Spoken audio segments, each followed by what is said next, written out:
Okay, guys and girls, it's your boy 005 Dynasty, and I want to do a nice tutorial.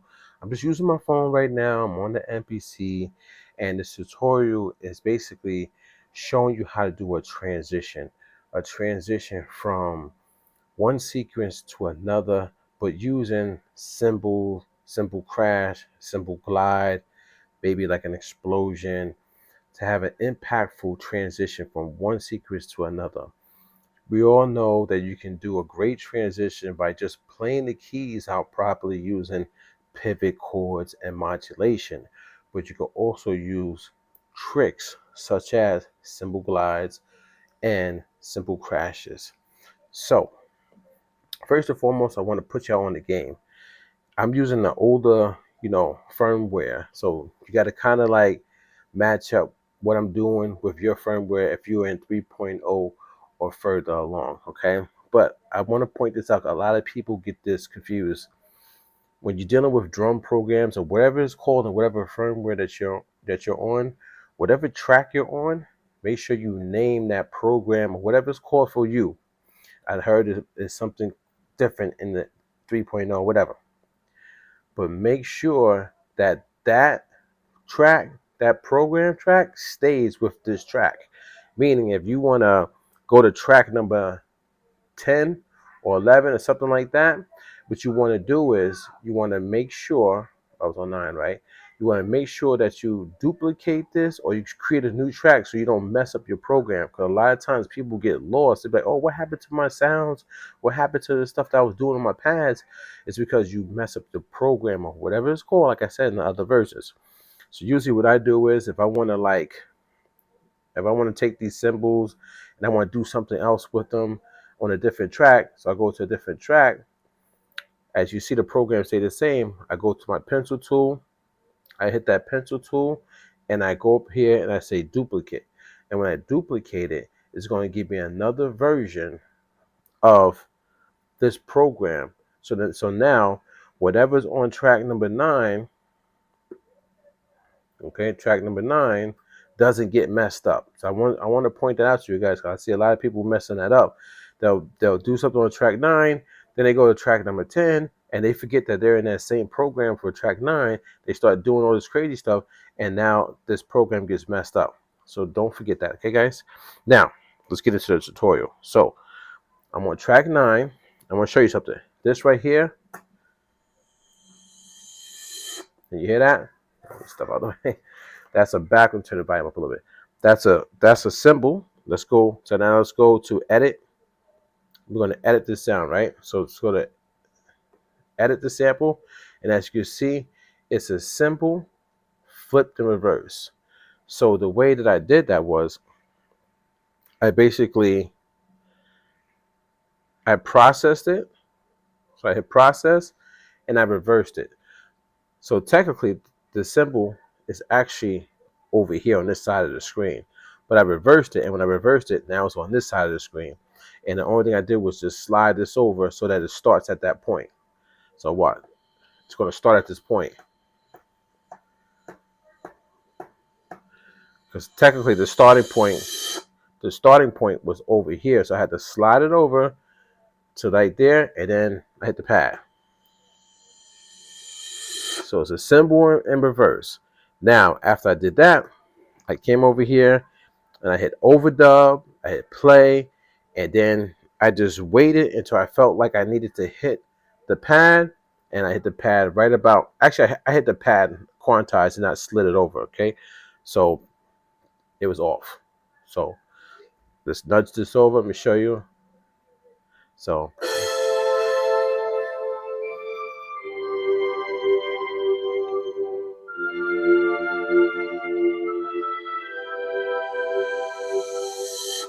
right, you see it stopped early.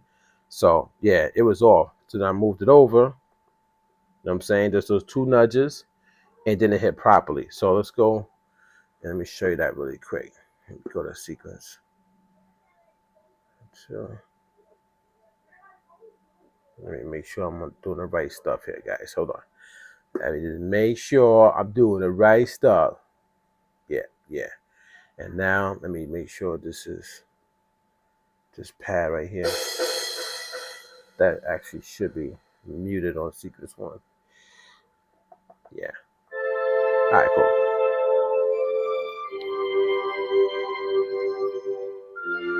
This is that reverse cymbal,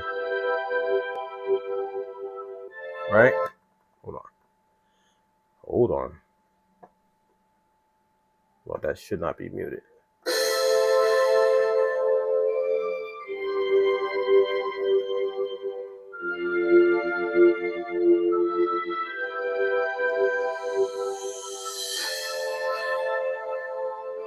Okay. All right. Sorry.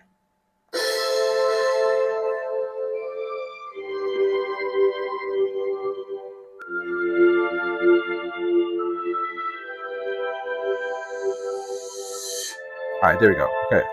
Sorry about that. I was supposed to mute this pad right here, okay? I don't need it on the first sequence. On the second sequence is when I need it to come in. I need the crash to come right. Yeah, there we go. Okay. So let's play the first sequence. Let's let the cymbal ride, and then we're gonna go into the second sequence, and I'm gonna show you how that hits, okay? First, before that gets a little crazy on the second sequence, let me go over here to track number 10, this bomb, and let me just make sure that's not too loud, man. Turn that down a little bit, you know what I'm saying? All I need is a little rumble, right? All right. And actually, let's mute that at first. All right, so let's go back to the first sequence. So I got the cymbal, the reverse cymbal glide. That's going to slide into the track or the sequence number 2, okay?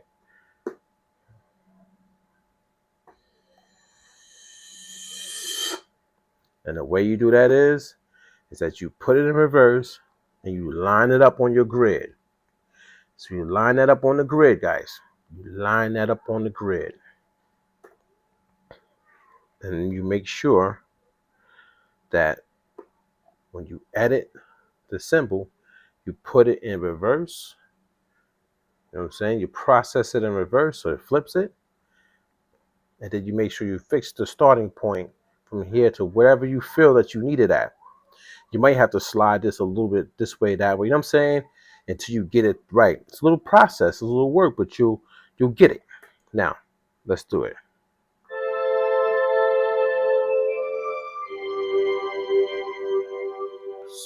We're gonna go to our next sequence.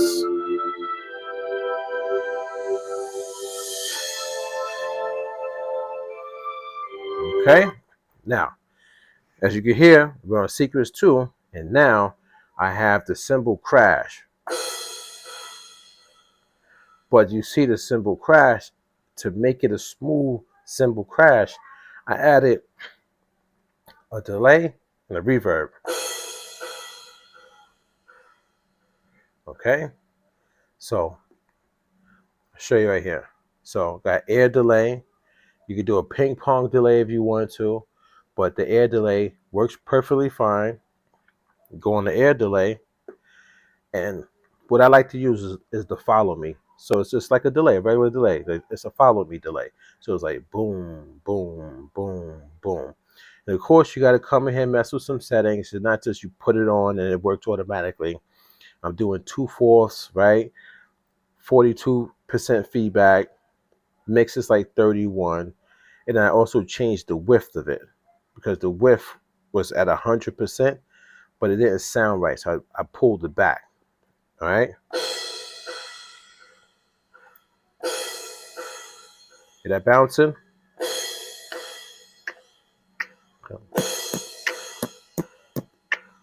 Little reverb under there. You know what I'm saying? So you make sure it's a little smooth. Just a simple, just an initialized reverb. Just dial it back from 100 to 65%. And you want to make sure you come down here and you want to kill some, you want to cut some of these frequencies. So it was at 100. I cut it back to 3.34 kilohertz. Simple stuff, you know what I'm saying? You don't want it to be too high, too crisp reverb. You want to like kill some of that. So boom, that's how.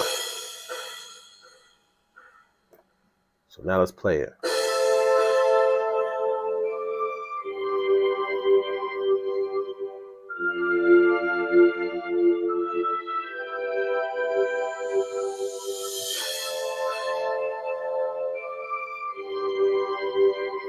And now this is just in loop 2, and sequence 2. It's going to loop like that. You know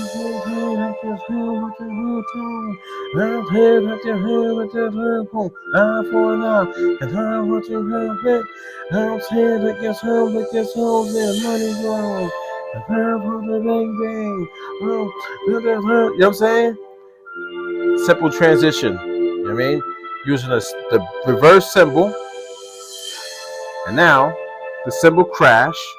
And now if I go to track number 10, now I'll add the bomb in there. It's going to give me a little bit more depth, a little bit more cinematic, a little more oomph up under it. You know what I'm saying? Can you hear that?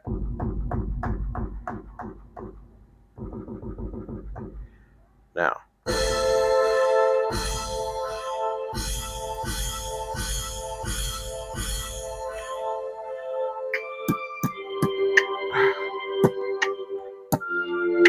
You know what I'm saying? So now let's go back to the sequence 1 and watch how that drops in. Starts out without the crash. I muted it on the first sequence that hit, you know what I'm saying? But on sequence 2 is when we start rocking out the song. Woo! And if I wanted to, I could add more bombs in there. You know what I'm saying? Like, let's see. So let's do this. Overdub, right? I'm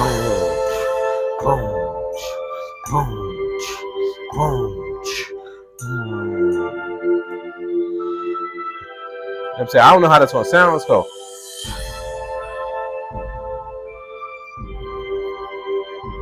That's crazy. You know what I'm saying? Like I'm just playing around. You know what I'm saying? Turn up a little bit more.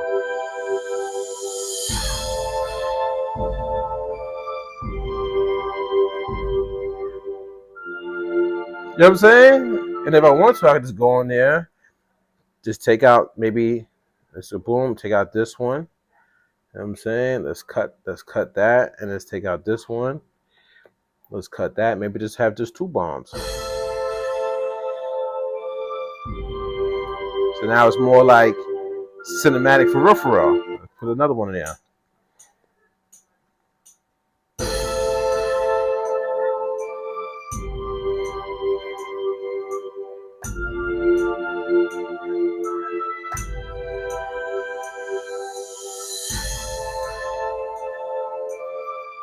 Let's play with it a little bit. Let's bring the velocity down some on them. You know what I'm saying? So now it's just drop it down. So now it's just ambience. Ooh, it's like a pulse. It's crazy.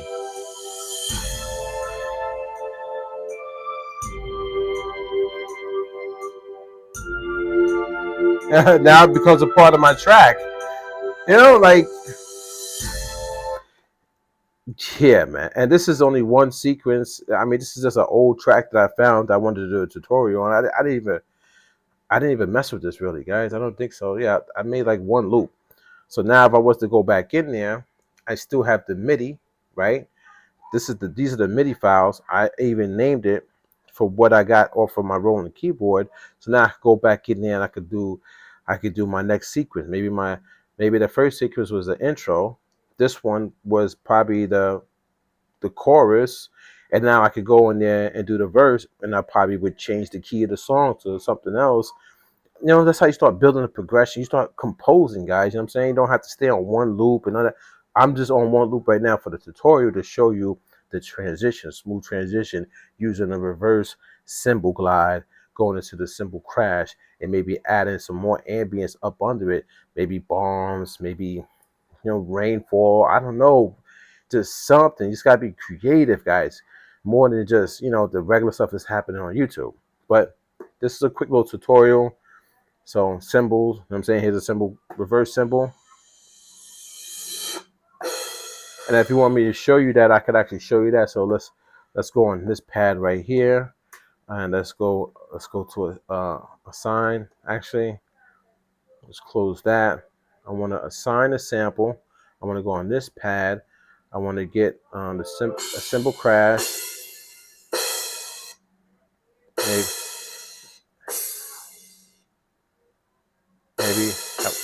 maybe this one. All right, now I got that cymbal up there.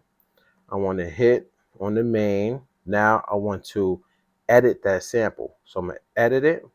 Now you see the cymbals here. Now I'm going to process it. I'm going to do reverse. Now usually when you come here, it's not on reverse. It's like up here. It's on silence or something like that. I scroll down to where it says reverse. I just hit do it. Now the cymbal went from over here to over here. Now if I hit the pad, you see how long it takes to get there. So now you just want to slide this. Okay, you want to slide that over. I'm saying, and now you hit it. I'm saying, and now I don't know. Let's go to another. Let's see. Yeah, I go to another sequence actually. Let's go to another sequence, right? And I'm on another sequence. I don't want to mess up what I did before, right? I'm on another sequence though. So remember, I just go down here to the pencil tool and I hit duplicate because I want to get another instance of this program. I don't want to mess up what's happening on the other one. But I still got it right here, right? I got it right here. Now, oh, that's kind of like, it's coming in kind of crazy. See, that's a little harsh. So it's multiple ways you can handle that too. Like you can go back in and edit the sample, or you can come over to the menu, you go to program edit, and you go over to the envelope, and you can actually trim off the back of that, so it doesn't hit too crazy, man. Let me see. Let me see.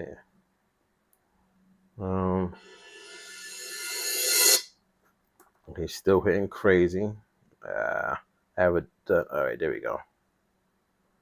Let me see. All right, yeah. So now let's move this.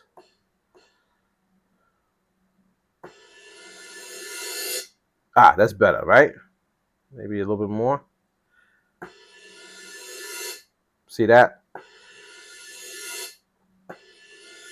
So it hits better. So this is how you control the envelope, the attack, the decay, sustain, and release, right? Boom. That's in the program, and I'm on pad 12, A12. So this is A right here, A, right? And this is pad 12, right? So boom. Now I got that sound